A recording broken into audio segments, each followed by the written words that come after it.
What's up, everybody? And we're live. And we're live. We're live. We'll do it live. You ever see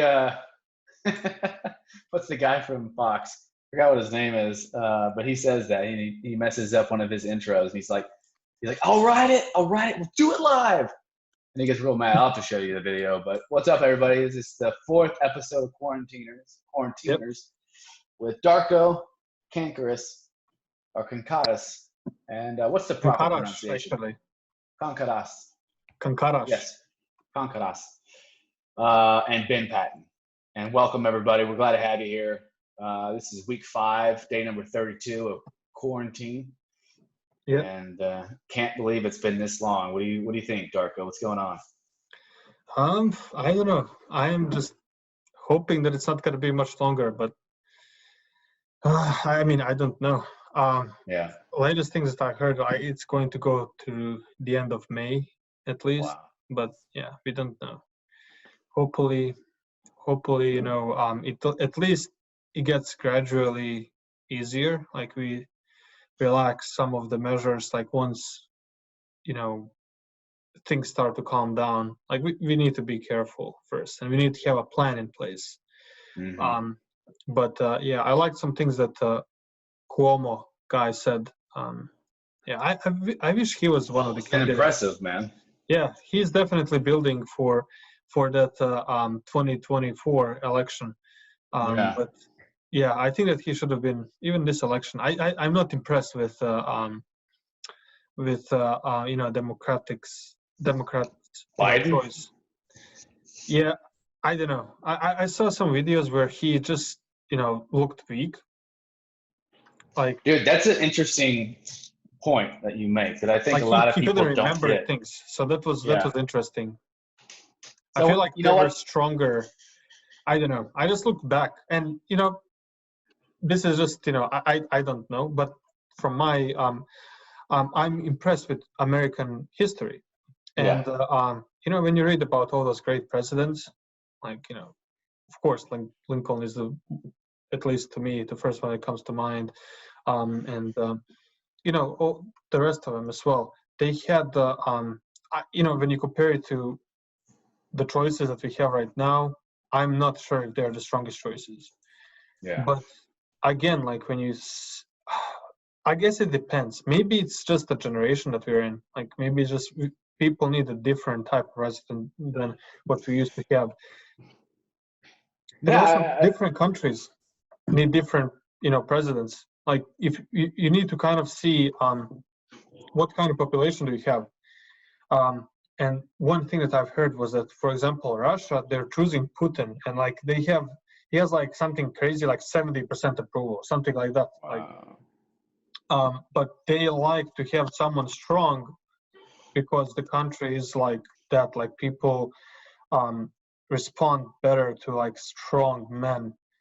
Then I'm not sure if that's true, but someone with a strong hand, and maybe he's not like that, in real life, but he has to play that role in order to continue to get elected. But it's something it's interesting to think about it that way. Of course, I don't know if that's true or not, but well, I think a lot of people, the point that you make that I think a lot of people overlook is that people, when they look to their leaders, people naturally want somebody who's strong. You want to look up to somebody who's gets things right, who has a backbone, and to your point, Joe Biden, at least some of the videos that have been released lately make him look really weak, and these videos, look, when you speak 1,000 times every single day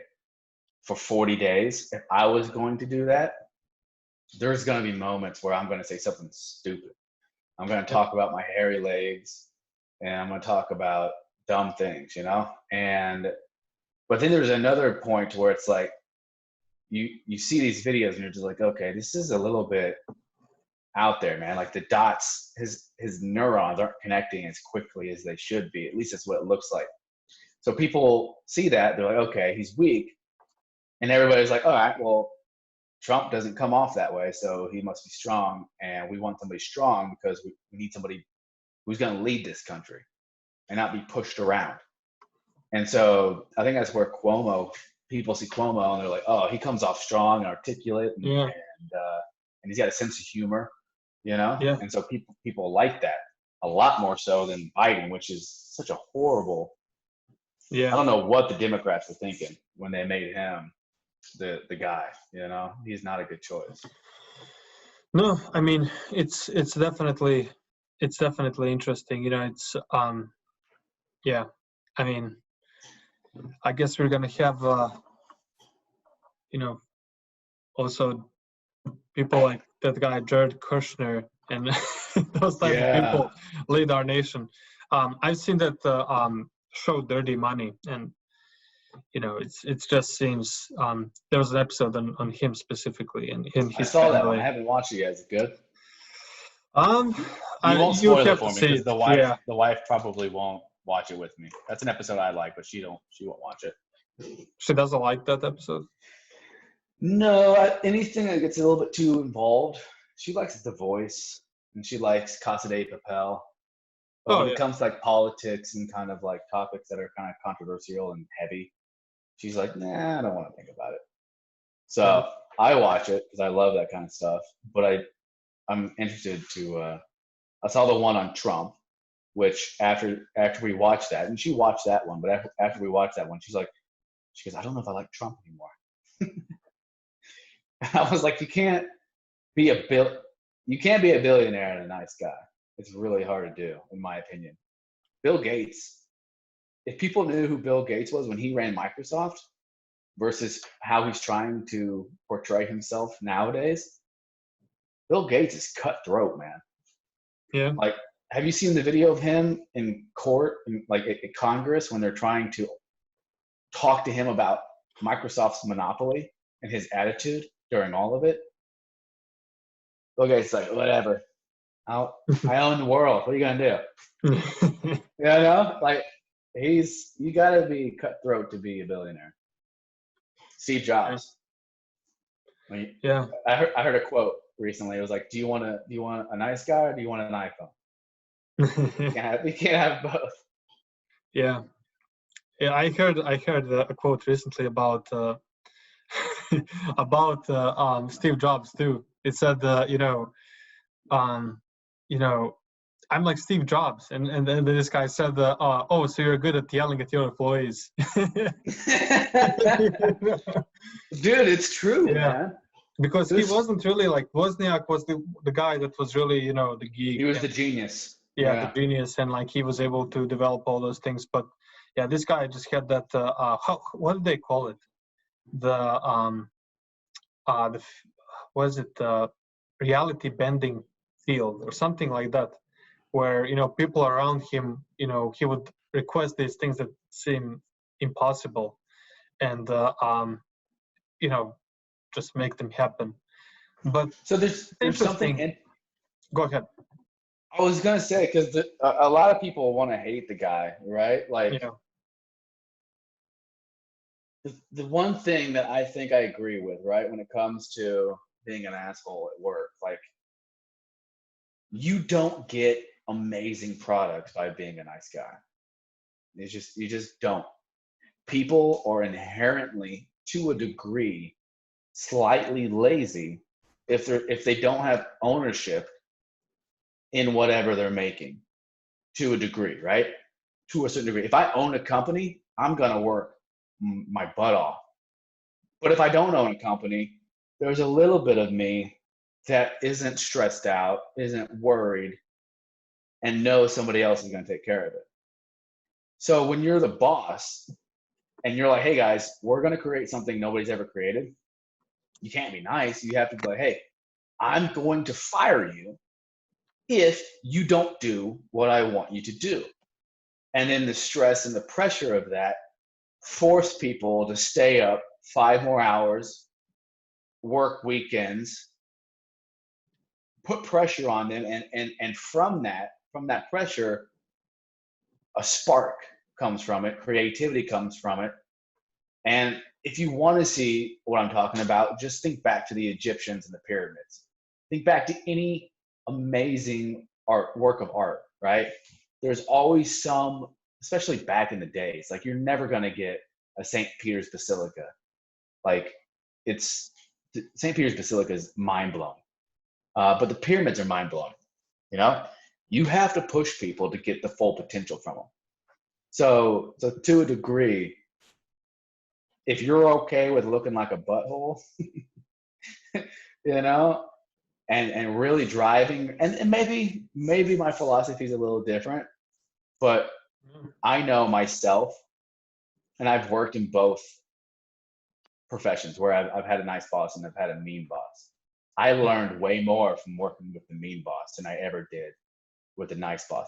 The nice boss was good. I liked the nice boss. A lot of the learning and stuff, you know. Yeah, no, I mean, It's a there's mixed bag. What are your thoughts? What do you think? no, I mean, so I like to think that the first management book that has ever been written was the Prince by Machiavelli. Oh And yeah. he says in the Prince, he says it's better to be feared than loved, and that's one of the things that I think that you are referring to. So it might be better, and people like there's different, and today like you can't necessarily do some things that you used to be able to do. Of course, Machiavelli was um, he's not he wasn't a modern man, and he No. was it might not, some of those things might not translate today, but some of the things do. um, and I think that you do have examples, even though there are plenty of examples where that back your story up, what you just mentioned. There are some examples that also back up the other Nice. side. So Yeah. if you so I read this book, Good to Great, and they were talking about the CEO of Costco, Senegal, I think that's his name. And so he took the right steps where he, for example, during the 2008 market crash, people were losing jobs, massively during those years of that huge. It was a huge recession. I'm not sure if it's not considered a depression, right? No, it was But recession. Great recession. Great recession, people were losing all jobs. So and Costco not only did not fire anyone, um, they increased their salaries, and it was the CEO's decision. He increased their salaries, and he said, "This is the time, where these people need help. Not, I'm not supposed to. These are tough times. I'm not going to make their lives harder. I'm going to help them, as Yeah. much as I can." And I feel like there is something to that too. So I That's think that, crazy. and it of course it can depend on the industry. Like if you're a startup, of course you're going to push people who are slackers, and I think that there is truth.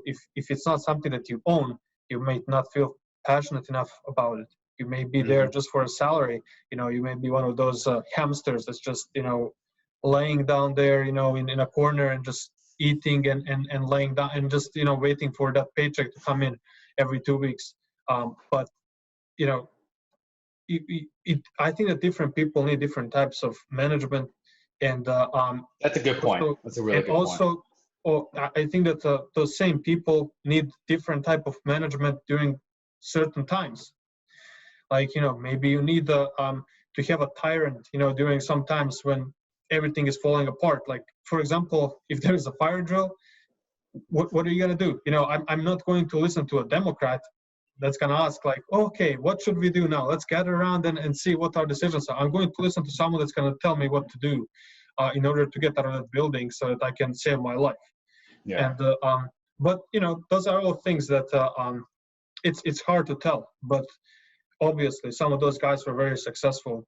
Um, like Steve Jobs, and I saw his movie. I haven't read his book. I read books that people that were talking about him, like Peter Thiel was talking about him in a book 0 to 1, I believe. Um, and yeah, I mean, it takes a lot of energy to create that spark, Yeah. and it's easy to keep the fire going later on. When you have that spark, but yeah, I No, don't that's a know. good point. That's a good point. I didn't know about the story about the Costco Senegal CEO. I think that's an Yeah, interesting. That's an interesting story, and they're and definitely. it depends like what position you're in the company as well. Like for example, you saw Wells Fargo. They're the biggest bank in the world Yeah. by far, and they had those. I mean, they're not mishaps. That's just criminal what they did. But they Yeah. became the biggest bank in the world because of the steps that they took earlier. That's a great example, actually. Yeah. It's a really good example of what I was talking about being absolutely wrong. because those guys put unrealistic quotas on top of these people. And that's one of those things. That's one of those things where Well, I think that's a different thing. I think that you were right. Listen. So that's a topic where you can't be wrong, right or wrong. I think there's just different answers. You also of had course. different. You had different, like for example, Napoleon. Like Napoleon was a guy that was just ruthless, and he was demanding, greatness from everyone. He was demanding everyone to give, their best. Yeah. But there was a guy that was controlling Napoleon. Essentially, it was what was his name? Talleyrand. He was the prime minister of France. He was controlling what this guy was doing. He even orchestrated the whole, when he escaped for the first time, and he regained the title of the king in France, or whatever the title was at that time. When Napoleon did that, there was no way that he was going to escape. He just orchestrated that so he can escape, so that he can regain the title, and then he lost at the Waterloo again, and then they pushed him to the island even further. It's I don't want to go on and on about that, but I think that the whole this other thing, like with Wells Fargo, it was just like, if you give people, you need to be careful about the incentives that you give people, because incentives typically don't work well, because you're going to find, like for example, you saw fencing today. I'm not sure. So I like fencing, but sport of fencing today is not relevant to the fencing and that you had like sword fighting. Not really, because all you're trying to do is get points, and it doesn't look like people are sword fighting. It's just it's They what just kind of kind of like poking each incentive other? do you put? How can I earn more points? And I'm going to find a way. It's a different game when you give people incentive. And in that case, like you mentioned, and I'm sorry I interrupted you. Fine. No, continue. No, I think that's interesting. I don't watch fencing, so I didn't know there was a point. It's hilarious, man. It is. I'll have to check it out. It reminds me though, like what you're talking about, like when you give people incentives, or at least you make it easy in a certain way for them, they're going to try to find, hey, if this is all about points, then I don't care about, injuring this guy. I'm just going to get as many points as possible. That kind of strategy goes into like a lot of things, right? Like I think of LeBron, and how he always finds a way to get fouled, or he always finds, That's a good point. James Harden soccer, James Harden, soccer players and basketball players, both of them do it. It's a strategy. It's like, hey, I know I'm not gonna be able to make this point, so I'll make it look like this guy hit me hard enough, and I'll fall down on the ground, and then I'll get my points. I'll get the ball. At least I might be able to make one of them. It's a strategy, but everybody knows it's also acting. Like we're all like, really, seriously, come on. The ref didn't happen to see it. We saw it, and but that's what it made me think of. And no, you reminded me of a great. When you mentioned soccer, you reminded me of a great ad for rugby. Let me find it real quick. It's please do. Yeah, I'd love to see it. I think that you'll get the kick out of it. But yeah, rugby is a tough sport. You don't see people, I played rugby for a year here at Charlotte Rugby Club. You did? I did, yeah. How was that? It was awesome until I, on one of the runbacks, I had this guy basically tackle me, but this other guy flew, his leg whipped into my shin. I still have it, man.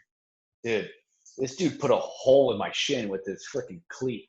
Dude. I didn't know like my shin could go that deep into my leg, and I couldn't walk for like 2 weeks. That's crazy. And Yeah, he probably yeah, messed up your muscle there. yeah, I had to essentially like leave the game. It was crazy. I left the game, drove myself to an emergency room, and got stitches. And then I was like, okay, these guys are way bigger than I am. I don't know what I'm doing. I mean, these dudes were monsters. I just wanted to do it. Like, this was probably 5 years ago, 6 years ago, and I was like, I just wanted to prove to myself that I could do it. You know, and it's a great sport. I met some, you know, awesome people in Charlotte. But after that one, I was like, what am I trying to prove? These dudes are horses, and I'm like a chihuahua. Like, of course I'm going to get brutalized. But it's a great sport. Did you find the video? Yep. No, it's a tough sport, man. Yeah. Yeah, it's I actually have some friends that are into it, and yeah, I don't know if I would be able to. So let me share my screen real quick. Yeah. No, that's impressive that you did that. Yeah, I'll see if I can find the photo of some pictures. Alrighty, here it is. So yeah, this guy started playing soccer. Yeah, that's right. He didn't touch him. Oh my God. Dude, by the way, oh, what? Oh, it's a commercial. That's hilarious. Football's for girls. Oh, that was great. Yeah. What's No. CZ stand for? Czech? What is it? FCZ? Not CZ. Is that Czech Republic or what is that? Let's see. Czechoslovakia? Yeah, so, I think probably. Yeah. No. Yeah, it is. Dude, that's so funny. But yeah, not that I agree, you know, with that statement. Soccer is for girls. It's obviously an old ad that would work today, definitely. Oh man, that would fly. Yeah, people would lose their mind. Which let me make a point earlier when we were talking about strong people. Yeah. I wanted to say it doesn't have to be a strong man who's in leadership. You said people. Right? Yep. Well, yeah. Margaret Thatcher is the first female that comes to my mind. No, I mean, you know, I watch UFC and you watch UFC, and I do not want to get in a ring with one of those, you know, women who are UFC fighters, because they are. I mean, to me, they're as tough as those guys. Yeah, I mean, dude. Yeah, I need to do a little bit more research on her. But Margaret Thatcher is one of those people. I think she might have been the first prime minister. Yeah, first female prime minister of Great Britain. But she was tough as nails, and she did some things that were kind of mean. But they called her the Iron Lady. The Iron Lady, man. Mm-hmm. So people don't care who you are. They just want somebody tough. Because you're not doing an easy job. You're doing a hard job. And the last thing they want is for you to be carried out on a stretcher, which is actually a great segue, because I wanted to show you some of these. Dude. These. Wait. Oh, no. What? Yes. Oh, right in the bunghole. He's getting teabagged. Are we allowed to say teabag on? I think we can. Yeah. The soccer was in Great Britain, so it's close enough. They like tea there. Yeah, man. These are some. I'm like, what are they doing? So they're just buying time over there. So what happens is, like, the clock doesn't stop when you get injured. Like, all this time is still running. So that's the part of the game. And so if you're up by 1 or up by 2 at the end of the game, you don't want to get up. You want the time to to go on. So yeah, so funny. Oh, this is nuts, dude. This is hilarious because of some people. Concerned. Yeah, and they're just fighting and stuff. The guys don't care. All the guys are like, just throw him on a stretcher. We all know he's faking it. Look, he throws him. Let's go. Watch. Dude, dude. Oh Yeah. wow. What a mess, man. And watch this. I Yeah. think they just drop him. They're like, hey, man, you're a fail. So Yeah. so good. Oh, man. All right. So funny. Yeah, it made me think Yeah. of that. Not that like soccer players are not tough. It's just that the rules. When they're bended like that, that's what Yeah, happens. Yeah. totally, And man. yeah. And basketball. So it's good that they have fouls because when you're like when you like jump, like Oh, yeah. layup and stuff, like that's the most dangerous thing because like if someone just like touches you a little bit and you lose your balance, like you're gonna land on your head. Like it's crazy. Yeah. Dude, So you could get flipped upside down in a heartbeat a and friend of mine, snap your neck. he got a pretty bad concussion like that. He hit the Yeah. wall with his head. And a guy was under him, and the guy just stood up, like, and this guy was flying in the air and just like hit his head, like, and he was like upside down too. Yeah. And it was just, it was bad, Yeah, if you were a jerk, man, somebody jumped over you and you Yeah, just kind of went like this to their he was legs, like they he would was just, not breathing for like a minute and a half, 2 minutes. It's wow. crazy.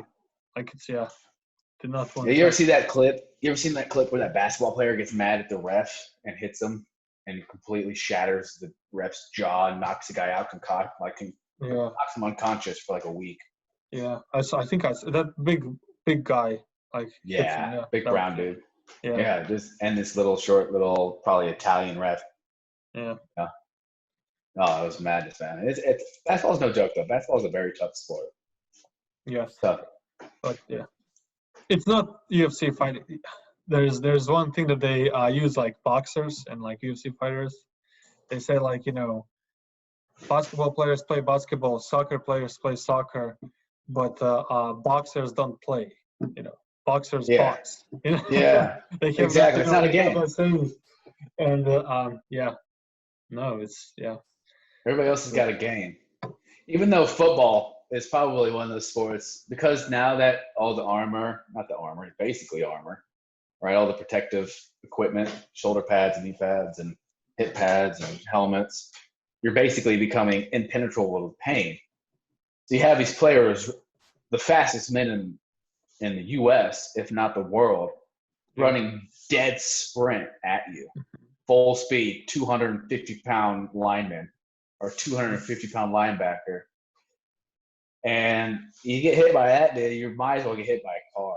Like some of the hits that go on in NFL, I would say it's right up there potentially with how dangerous MMA is, if not more dangerous.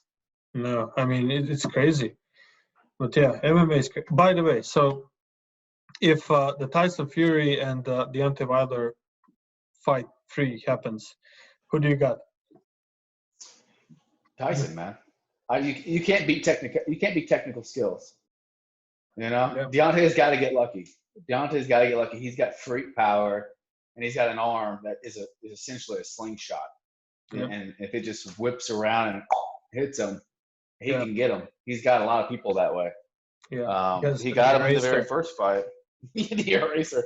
Yeah. Yeah, man, it's possible. But Tyson, technically speaking, dude, his ability to move as quickly as he does, which is the number one reason he does so well against Deontay, is because he can dodge punches. You've seen videos of guys, boxers, with their hands behind their back, and people are throwing punches at them, and it's all like head Jones Jr., right?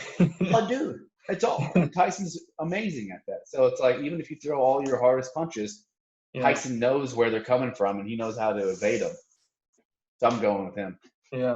No, he can definitely. He knows how to escalate, definitely. But it would be interesting to see them, square up again. So did you hear that thing about Deontay Wilder? How he said that that suit that he had before the match, it was so heavy that wore him down. So he couldn't, he was worn down by the time he got to the. Well, think about what Tyson Fury did. Oh yeah. He sat down until he got to the ring. So I don't want to say it's plausible, but it's an excuse. You lost, you know. But there's potentially an argument there. And you're an idiot. If you want to wear 400-pound outfit, why, you dummy? It's his fault. Yeah, dude, Tyson just wrote in and was like, Yeah, he was a king. But it was so classic. that outfit was, artistic and all of that. But yeah, I don't know. Was it worth Deontay's it? outfit? Yeah. Deontay, dude, he looked like a Power Ranger enemy. Like, See, he looked like a bad guy on Power Rangers. I like Tyson Fury because he's just fine, he's just funny. When he Yeah. got into that Mexico outfit too, that was pretty funny. Did you see that one? I didn't see that one. Dude, you would love it. Let me see. I really like Tyson when he got the entire, maybe it was Madison Square Garden, I don't remember what it was, but he got the entire arena to sing "Bye Bye." Oh yeah, dude. When he started doing that, I was like, this guy's a legend. Like, who check it out. fights? That is so awesome. Yeah. He That's doesn't care. amazing. He's just trying to have fun. And that's the thing, man. That come out like that, and I think it's awesome. So good for him. Yeah. You could consider that cultural appropriation. It is a pretty cool little, whatever you call that little garment. That's awesome. Yeah, pretty cool. Wow, that's hilarious. Yeah, he's a character, dude. He's funny to talk, like, to listen to and watch, and and he's honest. I think it's another one of the things that people really liked about him. He was a druggie and an alcoholic, and found himself Jesus and tried to turn his life around, and people admire it. They want to see a comeback, and he spoke all of it into existence. He's like, this is written for me. Like, this is what my life is supposed to be like. I'm supposed to do well, screw up, and then become a testimony to people about not screwing up. And he did it, and he lived it. But good for him. Yep. I still want to see Anthony Joshua and him, even though Anthony Joshua lost to Diaz. Anthony Diaz. It's Anthony Diaz, right? I'm not even sure. I didn't know that he lost. Yeah, you didn't see that one? No. And somehow I ended up pinning the guy. I don't know how I did it. It was madness, man. And then we wrestled 3 more times. He beat me the next time, and then I beat him the next 2 times. But it just goes to show you that technical skills and conditioning will outweigh strength every single day. You could be strong as a horse, but if you can't throw an accurate punch, if you don't know all the moves and your muscle memory is not where it's at, you're not going to win. So tell me, I'm not very familiar with wrestling as a sport, but I'm kind of familiar with judo. So I guess how different it is from judo. I mean, it's a point system. It's a point system as well. I had a guy, Eric Norbert. What's his name? I can't really remember his name. Eric Norbert. Shout out to Eric Norbert. Shout out to Eric, man. That dude was gloriously white trash in a good way. Like, he was proud of it, and what a cool dude. But he would wrestle. Like, my goal was to beat you as quickly as possible. So I did not want to wrestle that long. I just wanted to get in. I'd either throw you, put you into some move that pinned you, something. I wanted to beat you quickly. Eric went every single round, every single match, and I was like, "What are you doing? Like, just pin the guy. Like, what are you taking your time for? You got other." Because when you go to a tournament, so I don't know if you know this, when you go to a wrestling tournament, it's an all-day event. Sometimes it's an all-weekend event, right? And you'll wrestle for a day, and then the people who win the most have the finals the very next day.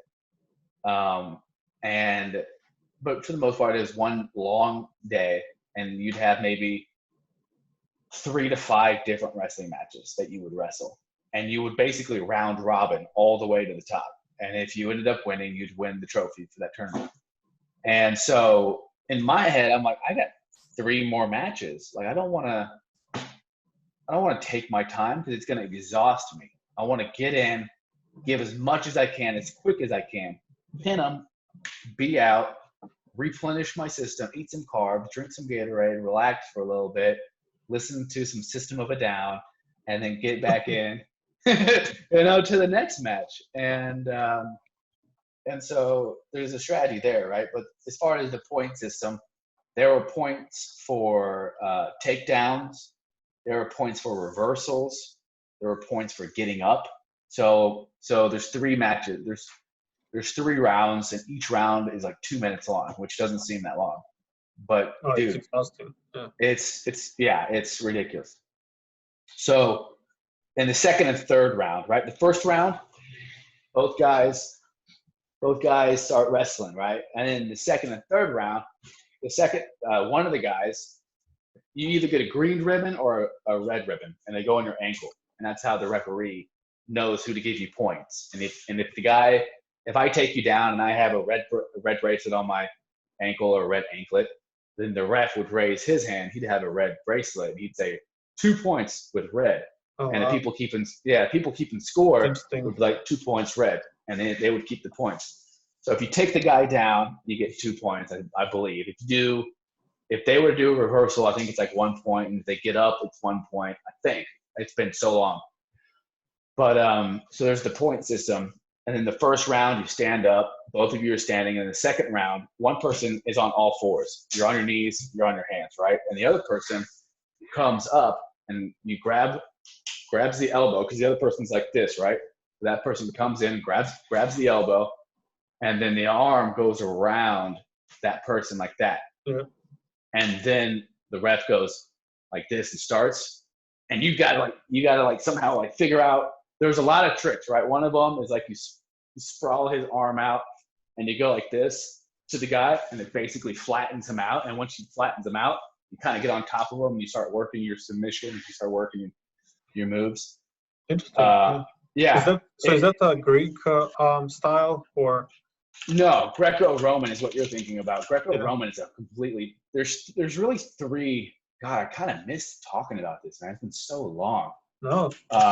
That's why we're here. Yeah. So I typed in wrestling and it gave me WWE. Not even close. So you know what? That's the next topic. But yeah. Yeah. Let me see if I can show you an example, because it is.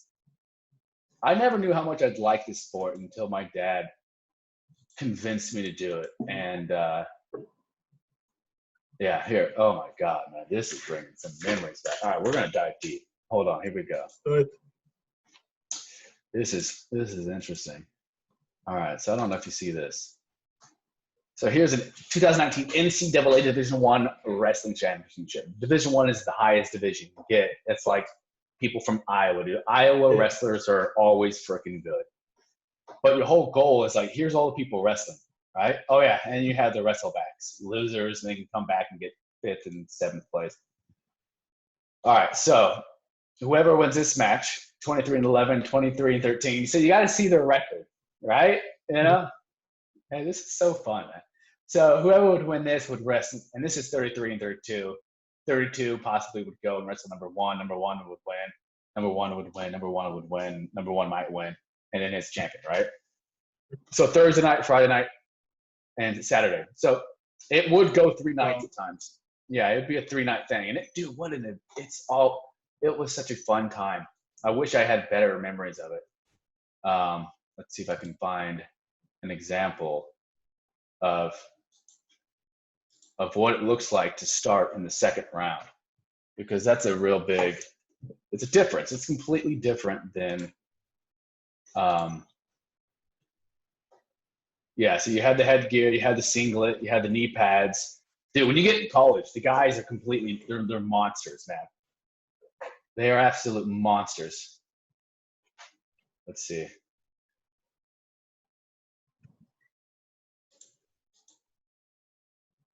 All right, so that guy almost got a reversal. He would have got some points. I got some footage of me wrestling. I'll have to see if I can find it. Yeah, you totally show that. Yeah. All right. You can't really tell. Here we go. Maybe this. Oh, 133 pounds. So this was my weight class my junior and senior year. Crazy. Yeah. All right. So this is what a second round would look like. Let's see. So what was your, did you have like a regular weight and then you would drop your weight down to 133 Oh pounds? yeah. When I was in high school, when I was a freshman, I was 107 pounds. When I was a sophomore, I was 119. When I was a junior, I was 135. So that was. Did you see that, by the way? This is how they start. So this is the beginning of the second round, or beginning of the third round, as you can see up here, right? Third round, 2 minutes, 130 pounds. So the guy in red in the second round, he had this position here. And now in the other round, now they switch. Now the guy starts on the bottom. And so the guy in the red, he comes up behind him, puts his hand on his stomach, his hand on the elbow. And I was so good at this. What you're supposed to do, right? You're like this. You're like this. And you want to bring in your elbows real quick, because what the guy's trying to do, he's trying to grab you. And so you lock that elbow in, you throw it over, and while you're doing that, you stand up simultaneously. Some dudes could just like stand straight up like that. All right. So now that guy's trying to get the leg in. So now they're wrestling for hand position here. Right? Is it? It's crazy, man. Look at this guy. He's kind of tired. Is that Ben? No, it's Dayton Fix. Yeah. It's a completely different thing. So that guy just stood up and escaped. So he got a point for an escape. You can tell it right here. Nick Serrano got a point for an escape. And then Dayton got a. For what? So he escaped. So this guy right here, he was on the bottom, and now he's up. And now that they're both up, he escaped from that guy's control. Why did this other guy get the point? Great question. That guy got a point because he ended up getting control right out the beginning. Right? So that guy tried to escape, and he regained control. And once he regained control, he got a point. And here's the red bracelets, or the red anklets, and the green anklets here. So this is how, yeah, man, I forgot about this. It's really uncommon for guys to not wear knee pads. I had one knee pad because I'd like to do a sweep, which you'd sweep on the outside and take his ankle, and nobody was ever expecting it. And I could sweep pretty quickly. It's a good sport, man. It kind of gets a bad rap because the dudes are in singlets. You know? And but it's a tough sport, very technical. And all right, so this is how like round one would typically start. Okay. So whoever does better in the round one gets a favorable position in the round two? Correct. Well, this is overtime now. Yeah, this is TB, tiebreaker. So time's going to end. The guy in the dark blue is going to win. And there might be two tiebreakers. Oh, two. In a tiebreaker, each guy has a chance to make a point. Dude, you see what he just did? Turned around real quick like that. He got an underhook, and he got a point for escaping. So now it's 3-2 now. So he got a reversal and an escape.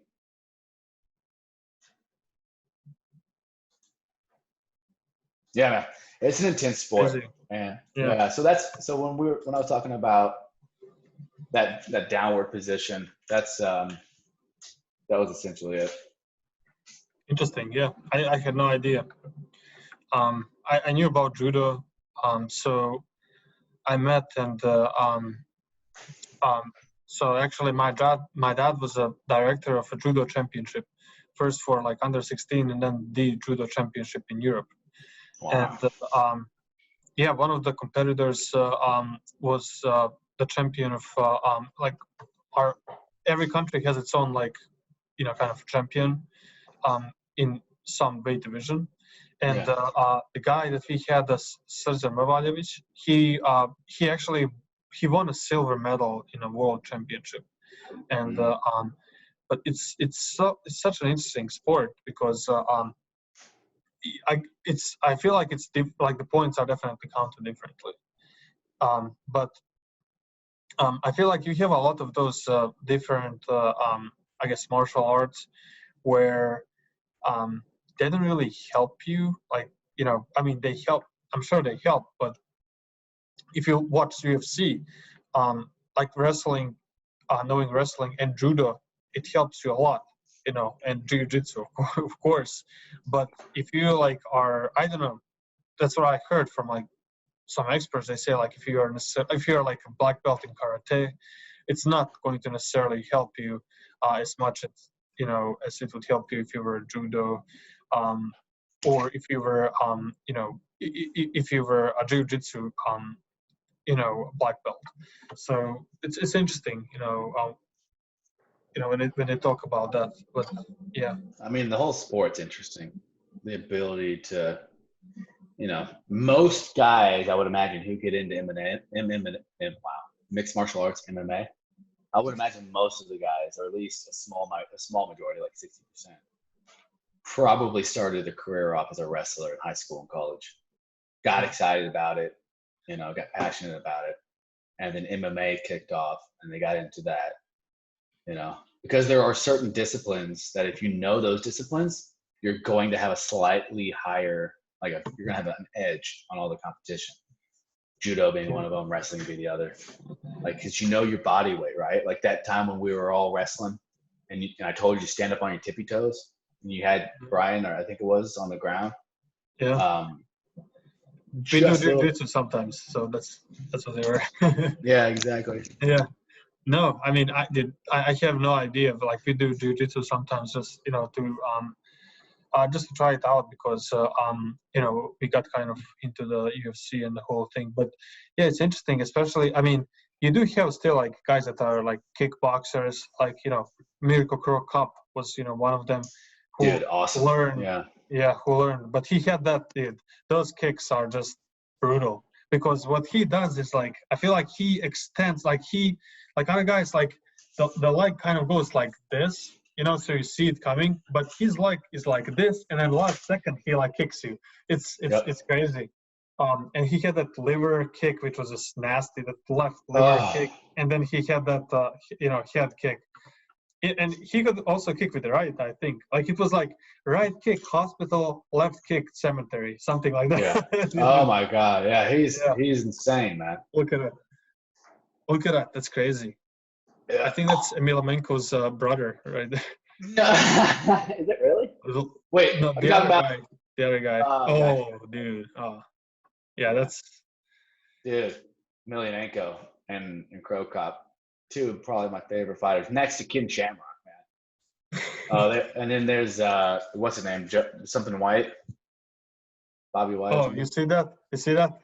Yeah, right there in the liver. Busted his liver. Yeah, it's crazy. Oh yeah. Yeah, dude, he throws that leg with no regard. But like, they allowed soccer kicks back then. Like when you're on ground, he could just kick you in the head. It's crazy. How is that? These guys are animals. Yeah, dude. Yeah. Oh, good night.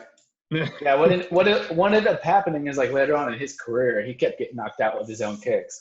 Yeah. I forgot who it was. Brendan Schaub maybe knocked him out with the same kind of kick that he used to do.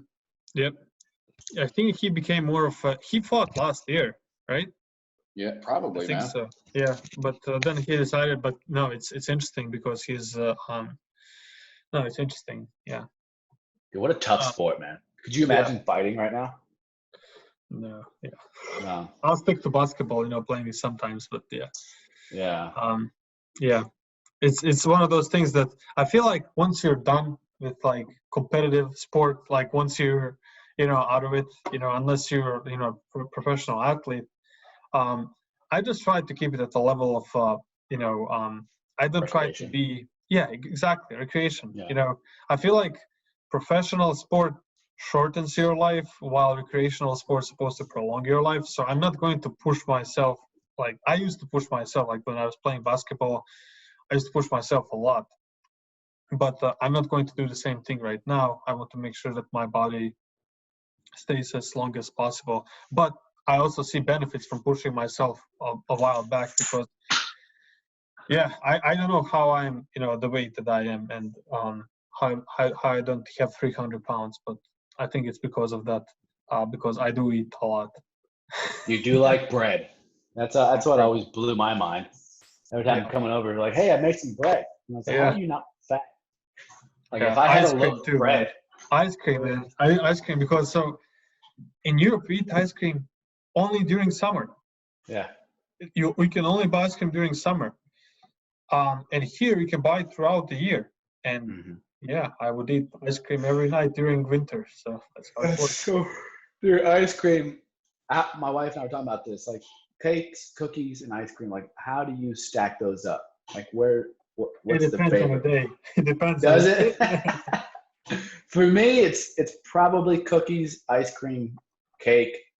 No, cookies, ice cream, pies, then cake. Oh wow. No. Yeah. So Americans are I mean, you guys are the best when it comes to like making desserts. Yeah. Like because I mean, you just take it to and that's what desserts are. You just you're not trying to be you're eating a dessert because you want something decadent. You want something that's It's a good way of saying it. Yeah. yeah, you don't want something that's It's not healthy. We're not trying to yeah, be healthy. We're trying to have fun. Like, this is delicious. It's sweet. I know I'm going to get a coma after this, but I don't care. yeah. And I think that the Krispy Kreme donut, I don't think that there's anything like it. But it's hot, the glazed one. Yeah, you can't. I mean, you can't compare anything else to it. It's just Sounds it just amazing. melts in your mouth. It's crazy. It's crazy. Sounds so good. I Yeah, want some now. yeah, man. It's so funny. No, I mean we have that 30-day challenge. I did work out today. I did work out. The wife and I did basically like Taekwondo kind of stuff. We're in the living room doing jumping jacks and push-ups and Wow, punches. It was, cool. it's been 32 days and I've worked out twice. So this is kind of slowing back into it. I'm trying to get my, 90% of weight gain is diet. So trying to make sure I'm not eating anything, bad. I'm trying to reduce the wine to only Tuesdays and Thursdays when we do our podcast. Because I like to have a little glass of wine. Yeah, I mean, a glass of wine is actually a second glass. I had one with dinner, and I felt like being decadent. So no, you gotta have that one. That one glass that goes with the podcast. The exactly. podcast glass. Yeah. That's why we'd also like to give a shout out to our sponsor today, which is Aha. Yeah, I believe this is made by the Coca-Cola company, and which is our sponsor. And thank you for shouting out. And apple ginger is the flavor. Pretty good. Yeah, not bad. Yeah. No, thank you for all the sponsorship money. We really appreciate it. It helps us. Yeah, this would not be possible. I mean, without all that. So thank you. Yeah. Oh man. Hey, so I was talking to you earlier about the task force. And I wanted to show you this because if you don't watch this, Danny and I watch this almost religiously. The president, this is day 32, right, of quarantine, at least for me.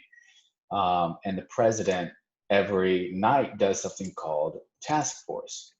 And during this task force, ignore this commercial. And all right, so the task force is where the president has an opportunity to talk about what's going on and basically craft his own narrative around what he thinks is going on. But what he did yesterday, I've never seen, and it deserves to be like in a moment. Like, dude, this dude's king troll. Like the level of trolling he did was amazing. Listen to this. Listen. Yeah, if it's for me, we can wait. For Secretary, we have to get him back to work. Okay? For Secretary of Nation, Oh, wait, hold on.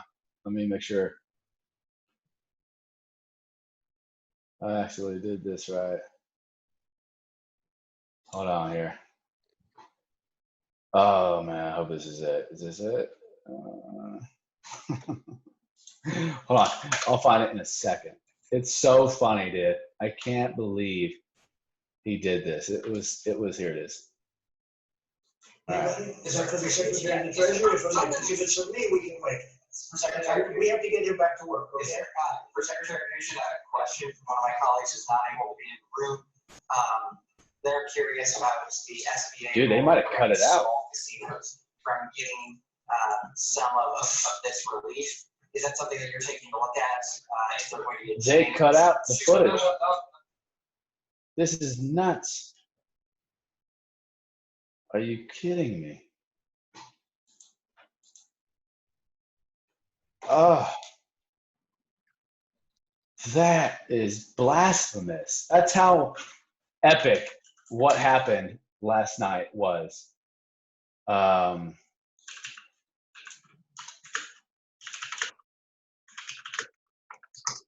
my God. It was so. Here it You is. can put it up. He shows. People should be more concerned right now. Let me give you a little bit of context.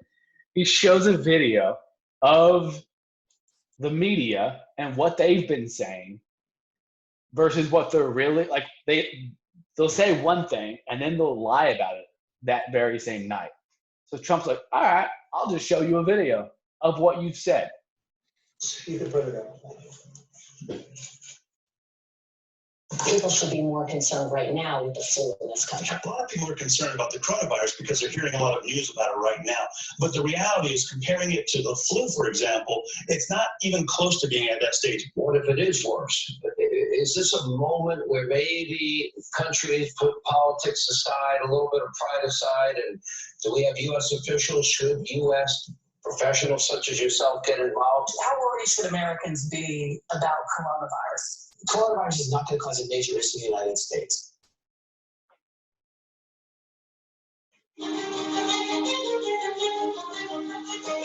So then he goes and shows all of this timeline. Well, we've asked them to accelerate whatever they're doing in terms of the vaccine. We will be suspending all travel from Europe to the United States for the next 30 days. To unleash the full power of the federal government at this effort today, I am officially declaring a national emergency. Medicare patients can now visit any doctor by phone or video conference at no additional cost. The first 1 million masks will be available immediately. So, oh, here you go. As there were more cases, and it was clear that it was spreading out of China, where it originated, the president took this move that he was widely criticized for by Democrats and even some Republicans at the time, which was he halted a number of flights from China into the U.S. The idea was to halt the spread of the disease, keep transmissions to a minimum. He was accused of xenophobia. He was accused of making a racist move. At the end of the day, it was probably effective because it did actually take a pretty aggressive measure against the spread of the virus.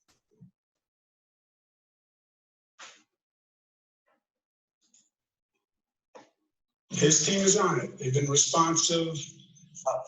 He's been proactive, medical stations, and that's been very, very helpful. And his comfort in the president came back, called me a few minutes before I walked in here to say indeed they would grant that to New Jersey. So that's a big step for us in addition to all the other capacity. That news is literally hot off the press. And I thank the president and vice president who are on the call together. So the whole thing goes on, man. But I can't believe the Washington Post cut that through, dude. And then they turned off the comments. That is crazy. I know. Crazy. That's the man. So that stuff is like Damn. like look, see, these comments are allowed. In a different video, you can make comments. So they totally snipped that video, like the liars they are. Which only bolsters people's hatred towards what the media is doing to Trump right now. But dude, Yeah. it's crazy. He totally trolled the media, and I've never seen anything like it. I was laughing so freaking hard because his face, because he stood next to the video, and you could see him go, and like he's like basking in the hilarity of what is going on, and I'm like, wow, what world are we living in right now? Yeah, I don't know, man. I mean, to be honestly, I know that we definitely could have done better with this because, and this is like news and everything aside. we could have taken the measures like earlier, like and more seriously. Because yeah, some countries handled it much better than we did, if you look at it. They But say yeah, North Korea did, right? Or South Korea did. probably South Korea. I mean, I don't know what kind of measures they've put in, but we knew about this virus for months. Like we knew about it, and people were making fun of it. And U.S. sent help to China, right? Like medical help, which is funny because we actually need help now. Like they sent, I'm not sure what was sent, but possibly PPE, which we desperately need right now. But and another thing that's funny, like we get the PPE mostly from China anyway, so like the stuff gets produced Swabs. over there. So I don't know. It's Face interesting. masks. It's yeah. I mean, it's of course it's an adverse situation, but it's a situation that that needs to be handled seriously. And now we are in this for a very long time, and it could have been shortened, right? If if we put some things in place from the start. Maybe. I think that it's just crazy to me, to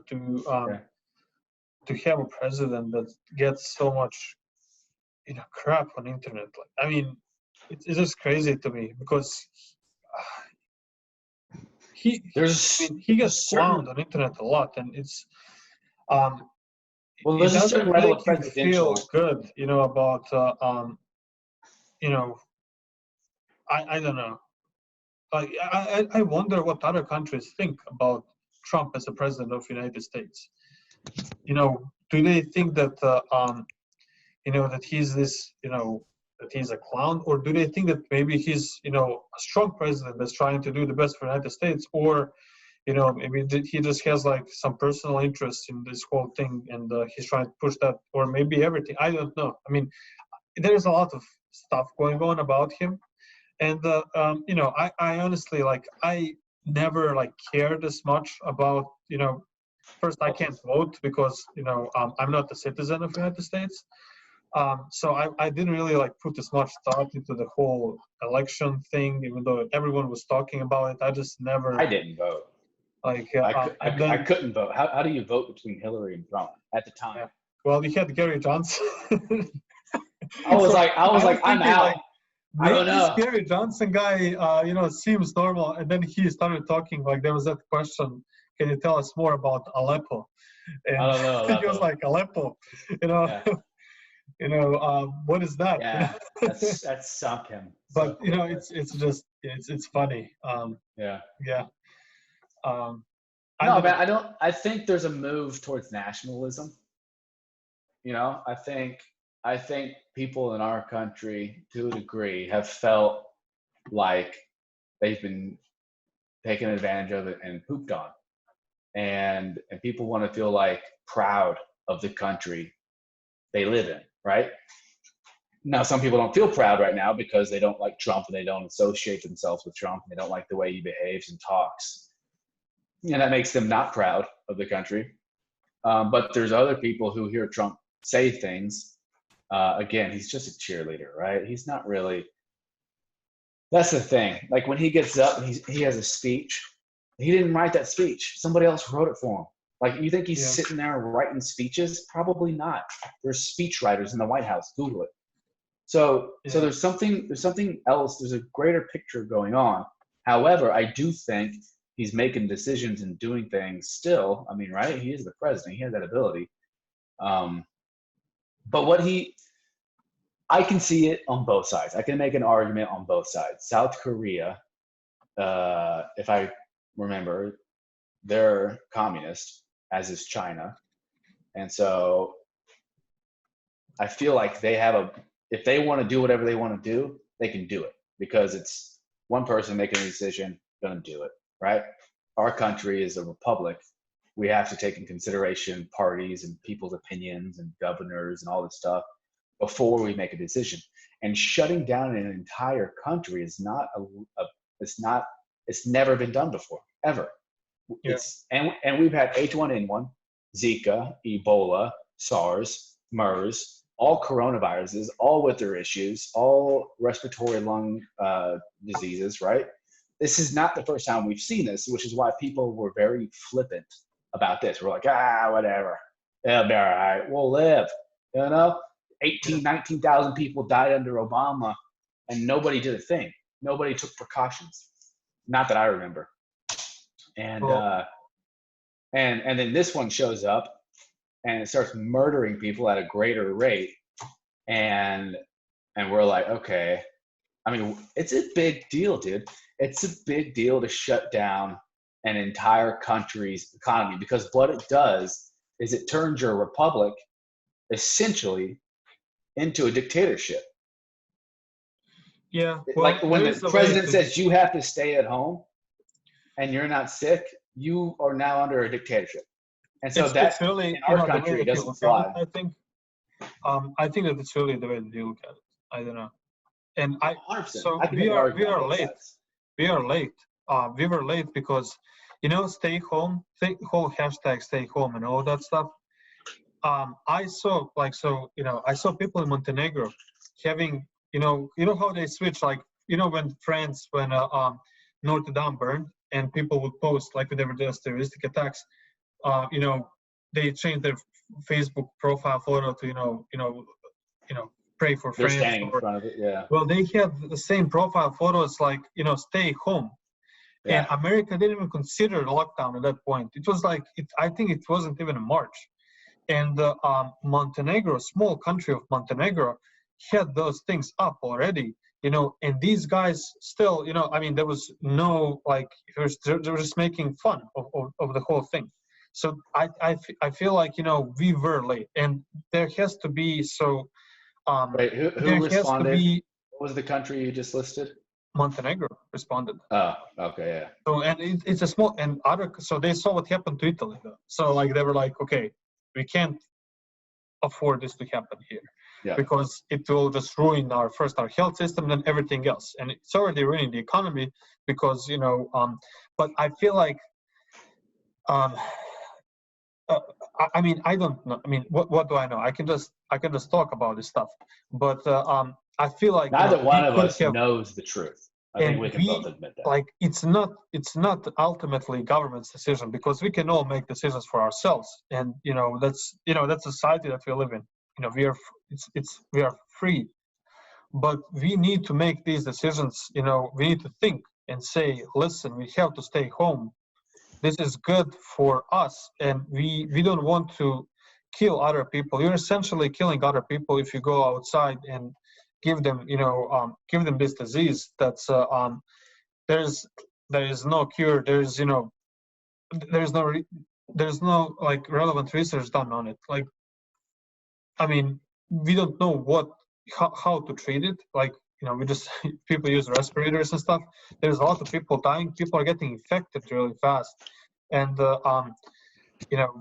I've seen a lot of people who were responsible and who were acting in the United States and saying this is not good, let's stay home. And every one of us have someone in the family who would potentially die if they would get this virus. And we need to think that way. I'm protecting this person in my family, and that's as much influence as I can I can give. I'm going to make sure that I'm doing everything to protect this person. I think that's the way that we should have thought. Think about your parents. Think about anyone who is 55 or older who might have diabetes or might have a heart condition or something that makes them in a higher risk of dying from this virus. I feel like if everyone thought that way, and then I think this thing would have been over a long time ago, and we would be able to collect the resources that we needed in order to test everyone. But now it's just the disaster already happened, and now it's a question how bad this is going to be. It already ruined the economy. They're saying that GDP might fall by 23%, which is insane. And well, that's the biggest issue. I have to put myself in the position of Trump, right? In this situation, I have to look back at what other presidents have done in situations where there was a quote unquote potential pandemic. And I have to say, how did we respond? And there's a lot of philosophical questions that have to be addressed when you're making this decision, right? Right now, we're a republic, and we consider ourselves to be a free country. However, what I'm about to do, this decision that I'm about to make, has the potential of destroying tens and millions of jobs, like that. And that's an enormous decision. And you don't want to make that decision in a second. You don't want to be like, hey, tell the economy to shut down. Everybody work from home. Because that is an enormous, enormous decision. And it's one of those things where it's like, are you fully prepared to tell the airports they can't go anywhere? Hotels can't have anybody. Sports are shut down. Movie theaters are shut down. President. That's why you're the president. I don't think. Yeah, but he's the president and not the dictator. So that's why I was saying philosophically, this is a question our country has to answer that we've never had to answer before. Are we willing to have essentially one person tell the entire country to shut down? Because when it does, there has to be a safety net. Because what is the rest of the world going to do when they can't feed themselves? I think that there's a difference between this situation and a dictatorship. Dictatorship is something like you're looking at your interest. You're looking to, I feel like dictatorship is more of a handful of people making a decision. Here you can, it's common sense really. You can tell people, okay, this is what experts think. These are the facts. If we do this right now, we might be able to get out of this situation much earlier, and the economy will not suffer as much as it would. If we wait for another 4 weeks, we are going to be, in this until, the end of the year. Everything is going to fall apart. I mean, starting from like universities and school, like my college is not going to exist if this goes to the summer. Like they don't have the endowment or whatever. They're going to. That's what I'm saying, dude. This is a big decision. And it's a big decision that we should have made earlier. Like, not wait, because the longer you wait, the longer we're going to need to get out of this, Like we should have, if we put stuff, and you don't have to, I feel like there is a way to, and that's why you have diplomats in places. And that's why you need, to put everyone else on your side and say, listen, how do we communicate this to people? How do we explain to them? That's like we are not doing this, I'm not doing this because I'm a dictator. I'm doing this because I'm trying to save someone, who is close to me. And I think that you should do the same thing. We are trying to save people who we love, who we know. Like if you put it in a way like, I don't know, 2 million people may die. It's a different thing if you think about one specific person that you know, that you love, then if you think about 2 million people, it's a completely different thing. You've got a good point as far as like making sure the messaging is drafted in such a way to where you can get people to make a good decision based on an emotional stimulus, as far as like, hey, this could be your grandma, so do this. But you have to realize too, as a country, this is happening on the cusp of an enormous distrust towards media. This country, probably a vast majority of this country, 60%, do not trust anything the media says. They know they're being lied to, or they feel like they're being lied to a lot of the times. And so when this comes up, people are weighing that decision with what they're saying. Oh, okay, you're telling me this is a plague that could kill 2 million people in this country? Okay, but how is it also not being weaponized as a tool to destroy the economy, destroy the potentiality of President Trump's second term? All of these things are going in their mind. And so no matter what you say or how you say it, there's going to be a certain level of distrust that people have in your message because they think there's an ulterior motive to what you're saying. Plus, we look back at the past. We look at previous presidents who went through Zika, Ebola, MERS, N1, or S1N1, swine flu, pig flu, all of those. And we're like, okay, we don't fully grasp the severity of of this pandemic because we're comparing it to those erroneously, right? Those aren't anywhere close as far as the mortality rate. You have maybe a 0.5% mortality rate versus a 2% mortality rate, like we see here with coronavirus. So we don't really grasp that as a society yet until a couple of weeks pass, people die. Because here's another thing. At the time, 100,000 plus people died from the flu. And we're talking about only 200-300 people had died from the coronavirus. So in everybody's mind still, there's the question about, hey, what's going on? Why haven't you guys flipped your wig about the flu?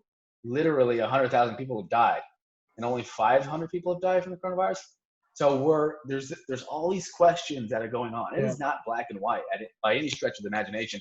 And it is a big difficulty because what ends up happening, you shut the economy down, the economy closes, 6 million people don't have a job now. That number is rising. Small businesses are going to collapse. What does that mean? People who have money are going to go in and buy up new real estate. They're going to go and buy up new businesses, and they're going to do it at a discount, which means the rich get richer. The people who have 1% are now going to have more, or the 1% are going to have more wealth. They're going to have more money because they're buying all of these assets at a very discounted price. And all of these are all elements that are going around, and people have to factor this in, especially the president, because he's like, what do I do? Do I let 2 million people die? Or do I trust the media, who I've been calling fake news for the last 4 years, and give them some semblance of integrity, which could question my entire presidency? It's not an easy decision, man. I don't even know if I would have made a decision. Well, I you touched probably on would have said, a ton of points there, definitely. Yeah. You know, like one of the points, like media, I think that people trust. I mean, it depends, like from person to person. But I know people that trust media a lot. Like I know people that, you know, if I know something for sure, and they think differently because they read something in the media, I have a higher chance of convincing them, you know, to what the actual truth is by, I don't know, building a blog or a website and then targeting them with that, you know, blog, you know, that I wrote, this is an you know, so that I can get, you know, this is crazy conversation. because, you know, it's crazy. But, you know, another thing, like if you think about it, do you think that every president that we had made decisions that were kind of a dictator type decisions? Like when we go to war or when we go out of war, do we like sign anything? Like, do we vote That's in the on powers that? of the presidency. We trust, like we already voted for that president, you know, democratic. We voted for that president. It's like, you know, you have a job, you know, you're not going to, if you need to send an urgent email to the client, you're not gonna, you know, go to your wife, your cat, you know, and ask them, you know, hey, should I send this email and stuff like? No, you got that job. You went through the interview process. You were picked, you know, among the other candidates. You have a trust behind you to make decisions, you know, you know, the right decisions. And but it's a question: do we have that trust in Trump? Because I mean, I'm it's not bipartisan. It's not bipartisan. It's partisan. Sorry, it's a partisan topic. You're going to have some people who trust him. You're going to have some people who could care less. They're kind of in the middle. They're like, oh, he's fun to watch. And then you're going to have a whole bunch of other people who really hate Trump and what he stands for, and they're terrified of him. And the problem is, I don't know. I get targeted. No, none of us know. I don't read the same things that you read, or that probably well, anyone that else goes reads. back to what I was going to bring up. You said you know something and you have the ability to make an argument that could convince somebody else of the truth. Now, I would argue how you know that truth. It's epistemology, right? It's the manner in which we know. Like, how do you know what you know is true? Are you fallible? I'm a fallibilist. I believe that what I believe could be wrong, right? I don't believe in some weird things. I consider some weird things, right? I consider that there's an elite group of people who probably have some things that they're trying to protect, like their wealth and their state of being, and also their place in the world. And those people are going to make certain decisions. Other people might not believe that. I believe that sometimes people can be evil. Other people don't believe that. But I have examples, right? Bill Cosby, Epstein, Harvey Weinstein. Yeah. There's evil people out there, right? So, but it goes, my biggest point I wanted to make is like, how do we know what we know is actually true? Is it because somebody told us on a big box, a big flat box we hang on our wall and we call it a TV? Is what they're saying to us true? Or is it what I read in a newspaper is true? Like, but dude, if you get to it, none of us know anything to be truth. But I'm not even talking about those things. So I'm talking about the person that, injured their knee, and they think that the first person they should go to is a chiropractor. You may have a torn ACL. You probably want to, get an X-ray or an MRI or something, like that. But they're convinced, no, chiropractor can fix it. Yeah. I'm not saying anything. See what you're saying. Chiropractors can help your back. That's my belief, But beyond that, I'm not sure how helpful, because some chiropractors say that they can heal everything. But I'm saying, like, my belief is because, and I work for a company where I can get this information pretty accurately from medical, professionals. I've seen studies and stuff where, it's just it's common. I mean, I feel like some of this stuff is common sense. Like, you can't take, medicine, which, the modern medicine, which has so many, studies and research papers, so many great minds, in that one pool, and then go against the pool of people who were chiropractors and say, chiropractors are no more and understand better the human body when it comes to these types of injuries. So I'm going to go with that. It's funny because you can read something, and you can read more and more. I bet there is hundreds of articles why you should, go with a chiropractor in this situation rather than, an orthopedist or whoever is, medically trained. And again, who is under the modern medicine, medically trained to treat this type of injury and to actually find out what's going on. Not saying that, of course, I'm open to any discussion. I know that and there are new treatments for that type of stuff. But anyway, that was kind of what I was touching on. But stuff that you were mentioning, that's even, it's even deeper. Like, how would I know if any of that is true? Well, I was going to say, like, it sounds like, would you consider it between the physicians and the chiropractor? Because I've heard stories about that too, right? I've heard stories where I couldn't get pregnant. My wife and I couldn't get pregnant. And then she started going to the chiropractor, and somehow he opened up a certain spinal cord nerve that led to her fallopian tubes, which gave them life again. And then boom, 6 months later, she's pregnant.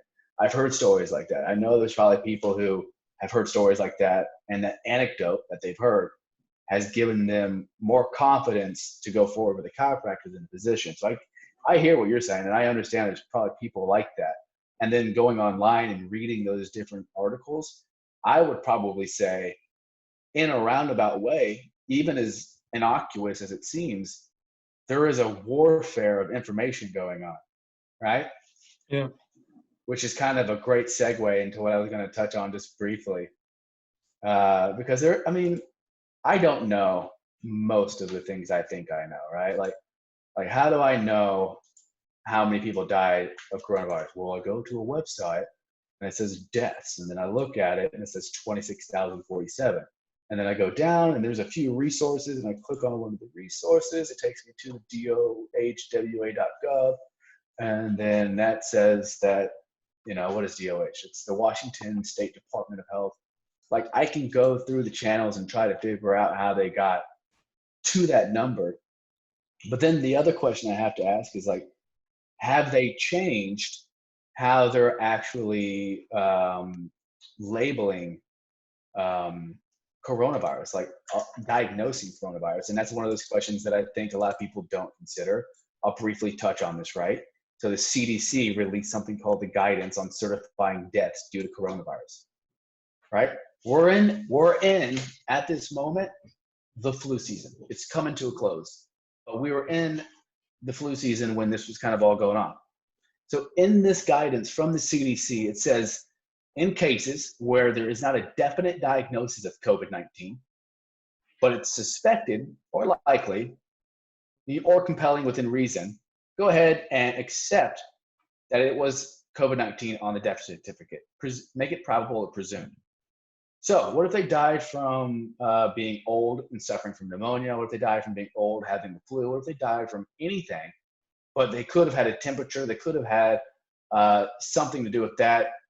There's going to be, whether it's a big number or a small number, I'll give it a small confidence interval, right?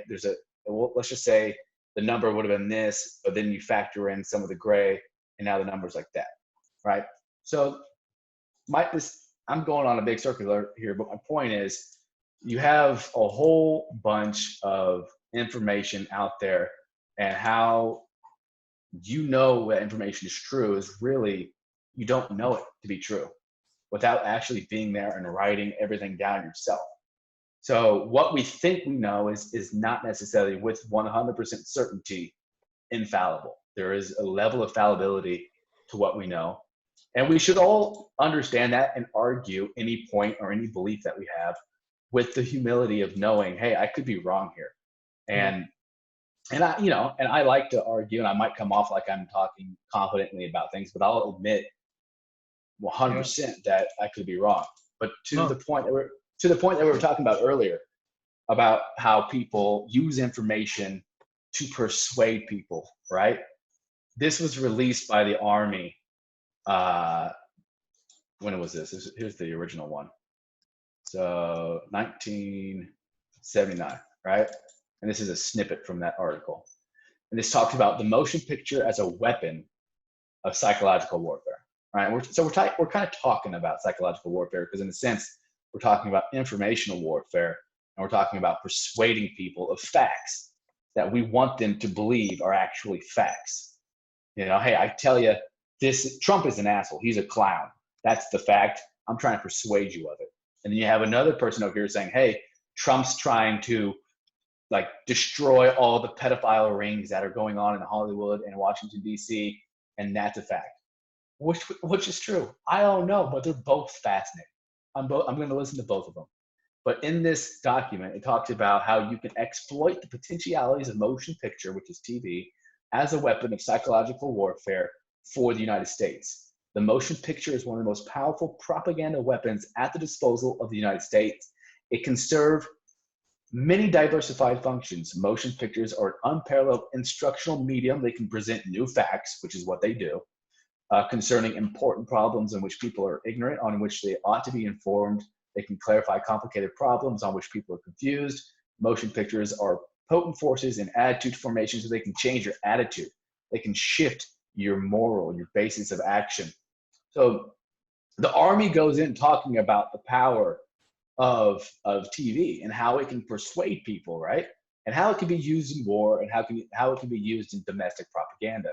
And speaking of propaganda, this young lady on the Morning Joe, I don't know if you ever watch her, because Trump has been doing these task force, because Trump's been doing these task force meetings every night, he's not allowing the media to have the final word. He's having the final word. I'm going to craft and narrate the message however I want to narrate and craft that message, be it true, be it wrong. He's doing that. He's combating the media, and we're seeing that because Washington Post cut out certain pieces that they don't like. They're not being honest. They're not being transparent. They're not letting us see the full truth. And people know that, and they become distrustful of media. They're like, hey, why aren't you telling us the full truth? What's going on here? So you watch this, and they're talking about Trump. I'll give you a little bit of context. They're talking about Trump crafting and changing the narrative of what's going on to favor his opinion. And then watch what she says. It's really interesting. And she barely says it. It kind of slips out on accident. And are still Trump supporters. They go, yeah, you guys are going crazy. He's doing, what are you so surprised about? He's doing exactly what he said he's going to do. Well, and I think that the dangerous, edges here are that he's trying to undermine the media, trying to make up his own facts, And it could be that while unemployment and the economy worsens, he could have undermined the messaging so much that he can actually control exactly what people think. And that is our job. All right. Did you hear that? That little Freudian slip? Yeah. I mean, it's fascinating. He's crafting the narrative so he can control what people think. And then she goes on. What people think. And that is our job. Yeah. And then she says that is our job. She admits it accidentally. And you could make an argument that the news has a good reason to change, public opinion. I'm not saying everything they say and everything they do is wrong, but I am saying that they have an enormous responsibility. And the public wants honesty. The public wants to know that what they're listening in on is the truth, no matter what. And here, just to give you a little bit more. But first, I'll shut up in a second because this is interesting, right? No, continue. Yeah. They have an enormous responsibility and they have to take it serious because they can't not lie. Does it matter who owns your Is the local volume good? TV station? While polls show Americans are increasingly worried about so-called fake news, they also show that many trust their local news more than other sources. Oh, wait. Hold on. Let's see if this is it. A viral video showing dozens of local TV anchors across the country reciting the same script addressing. Sinclair Broadcast Group runs local TV news stations, of course. Just tell us what to do. Be about politics only. Oh, they're doing counterintelligence now. Hold on. Let's see if I can find it. What ends up happening is a video gets leaked. People watch that video, and then the news tries to counter it with their own information. That's not the unusual thing. What's unusual about this is they were all asked to read from the same. All right, hold on. They are combating it. That's incredible. With partisan. Many years. That's a. Give me a second here.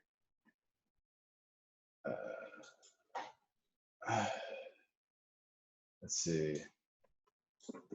Dude, this is so fun to watch in real time. Like if you're staying up on this stuff and you get to see what's really going on, it should terrify you. And let's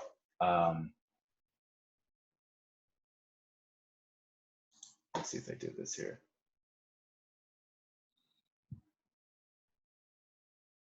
This is maddening.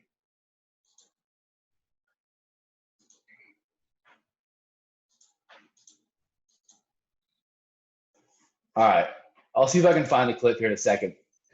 What ends up happening is so somebody has recorded, right?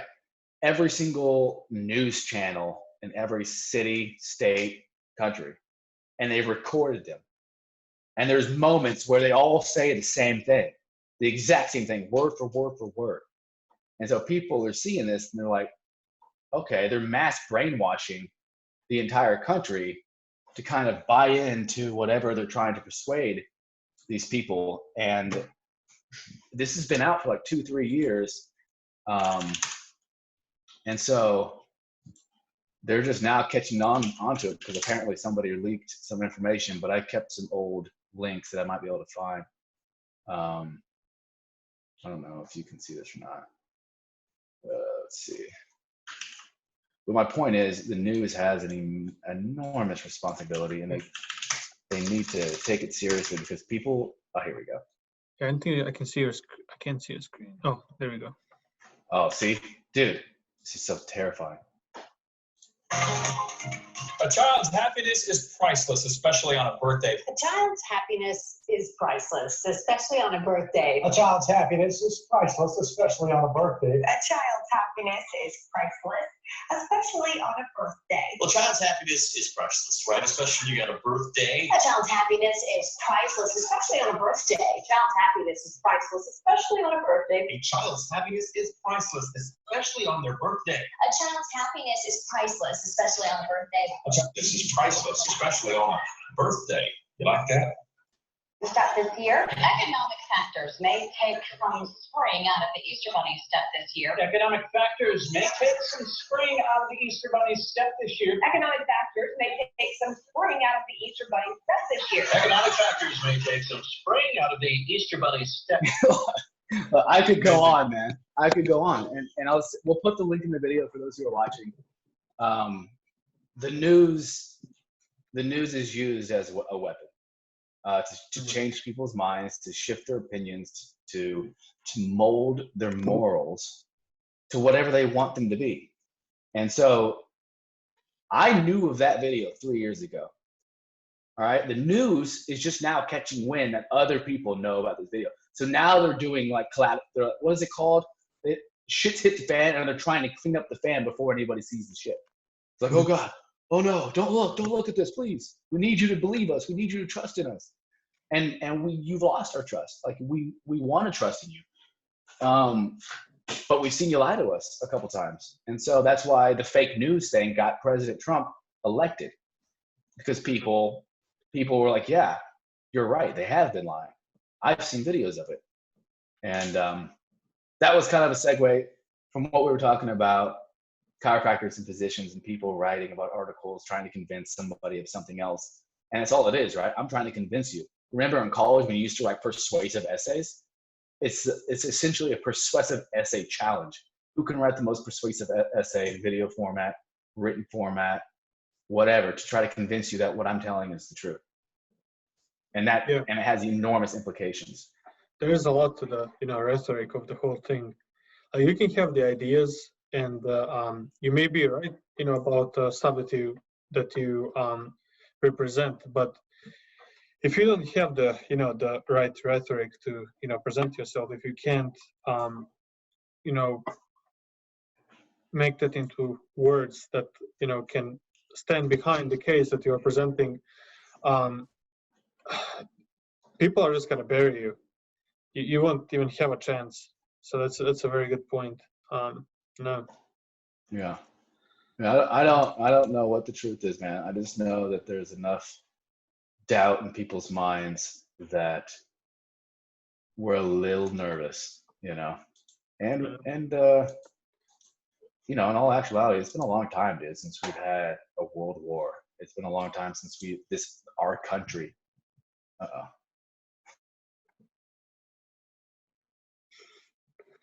Let me pause this for now. And we're back. That was quick. Yes. Sorry about that. My phone died. Hey, it's normal stuff that happens to all of us, right? Our phones die. That's a nice guitar, by the way. Thank you, bro. Is that a Martin? No, it's a. I don't know what it is, to be honest, man. It's an old guitar. I got it when I was like 18, maybe 17. Nice. So it's vintage. Yeah, basically. Wow, right? It's getting there. Good Lord. It's crazy. I'm just messing with you, man. Mm-hmm. All right. So I monopolized the last 10 minutes. So what were your thoughts? Where you want to take it? I mean, I think that we should continue definitely on Thursday. And we may have a first guest on Thursday. Oh, I can't wait. Yeah. So you guys keep stay tuned for that, and we're excited to have guests on the podcast for the first time. So yeah. A good shout out goes to all of our millions of fans for watching. Thank you. Yeah, of course. We appreciate you guys, and we appreciate that you stick to with us through these last 4 episodes. It's been a crazy ride. Yeah. Yeah. Yeah, you've been with us for since the first episode. We really appreciate that. So. Oh man. Awesome. Well, that is Quarantiner 4, podcast number 4 with Ben and Darko. Thank you guys so much for tuning in. Thank you guys. We learned something. Yep. We'll be back. We'll be back on this in 2 days. Awesome. Have a good one, guys. Bye.